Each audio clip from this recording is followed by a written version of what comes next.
সবে তখন উচ্চ মাধ্যমিক দিয়েছে। করোনা ঠিক আগেই মারা যান তার বাবা। বাবার ছোট্ট একটি ফুচকা দোকান ছিল। সন্ধ্যা হলেই ফুটপাতে ব্যবসা লাগিয়ে যা বিক্রি হতো তা দিয়ে চলত সংসার। তবে বাবার মৃত্যুর পর মায়ের দায়িত্ব এবং সংসারের খরচ এসে পড়ে তার কাঁধে। সবে স্কুল জীবন শেষ করে হঠাৎই দোলাচলে পড়ে সে। তবুও হাল না ছেড়ে সমাজের অবজ্ঞাকে পেছনে ফেলেই বাবার ব্যবসা ধরে সে। সকালে পড়াশোনা, কলেজ করে আজ প্রায় 6 বছর ধরে ফুচকা দোকান চালিয়ে একদিকে যেমন নিজের স্নাতকোত্তর পাশ করেছে, তেমনি ধরেছে সংসারের হাল। ব্যবসা শুরু করেছি আমার বাবা মারা যাওয়ার পর থেকে। বাবা 2019 সালে মারা যান, ঠিক করোনার আগে। আমার উচ্চ মাধ্যমিকটা সবেমাত্র শেষ হয়, তারপরেই বাড়িতে শুধুমাত্র মা রয়েছে। তো ব্যবসার হাল আমাকে পরিস্থিতি বাধ্য করেছে ধরাতে। আমার কাছে কোনো অপশান ছিল না। নিজের পড়াশোনার পাশাপাশি সংসার চালানোর জন্য ব্যবসাটাই ছিল একমাত্র পন্থা। তাই আমি এই ব্যবসাতে এখন সত্যি কথা বলতে কি আমি বেশ খুশি। সন্ধ্যায় ফুচকা দোকান চালিয়ে পারিবারিক সমস্ত খরচ বহন করেছে এই যুবক।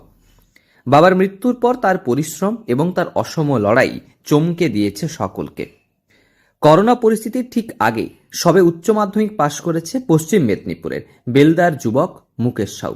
হঠাৎই শারীরিক অসুস্থতার কারণে মৃত্যু হয় বাবার। বাড়িতে ছিল 3 জনের সংসার, বাবা, মা এবং মুকেশ। অল্প বয়সে বাবার মৃত্যুর পর সংসারের সমস্ত দায়িত্ব, মায়ের অসুস্থতার সামগ্রিক খরচ এসে পড়ে তার উপর। বাধ্য হয়ে বাবার পেশাকেই ধরতে হয় তাকে। বিকেল হলেই খারাপ লাগা, সমাজের নানান অবজ্ঞাকে পেছনে ফেলেই ফুচকা ঠেলা নিয়ে যেতে হতো ব্যবসায়। তবে ধীরে ধীরে মানিয়ে নেন এই পেশায়। বর্তমানে আয় রোজগারের উৎস এই ফুচকার দোকান। সন্ধ্যা হলে বেলদা বটতলা এলাকায় দোকান দেন মুকেশ। সম্প্রতি মুকেশ দর্শন বিষয়ে স্নাতকোত্তর পাশ করেছে। বেশ কিছু প্রতিযোগিতামূলক পরীক্ষাও দিচ্ছে সে। প্রতিদিন সকাল থেকে নিজের পড়াশোনা, বাড়ির অন্যান্য কাজ কিংবা কলেজ সামলে সন্ধ্যা হলেই দোকান দেয়। এখানে ফুচকা, পাপড়ি চাট, টিকিয়া সব কিছুই পাওয়া যায়। তো খুব ভালো হয়। প্রতিদিন আমরা আসি এখানে, প্রতিদিন ফুচকা, পাপড়ি চাট, টিকিয়া আমরা খেতে আসি, বন্ধুবান্ধব মিলে সবাই আসি। আর ছেলেটা ছোটো থেকেই বেশ পরিশ্রমী, খুব স্ট্রাগল করছে। পড়াশোনার সাথে সাথে নিজের ব্যবসাটাকেও করে যাচ্ছে এবং আজকের এটা খুব সফলও। স্কুল জীবন থেকেই ছেলেটা বাবাহারা, খুব স্ট্রাগল করে। তার সাথে সাথে আজকের এটা এই ব্যবসাটার সঙ্গে খুব সফল। বেশ কয়েক বছর ধরে রোজগারের অন্যতম পথ এই ফুচকার দোকান। ফুচকা তৈরি বা সামগ্রিক কাজে তাকে সহযোগিতা করেন তার মা। তবে প্রতিদিন সে লড়াই করে নিজের সঙ্গে। রাত পর্যন্ত দোকান দেয়। সকাল হলেই নিজের পড়াশোনা কিংবা কলেজ যেতে হয় তাকে। প্রথম যখন শুরু করেছিলাম উচ্চ মাধ্যমিক দেওয়ার ঠিক পরে খারাপ লাগতো। একটা পড়াশোনার জগতে ছিলাম, হুট করে ব্যবসায় এলাম।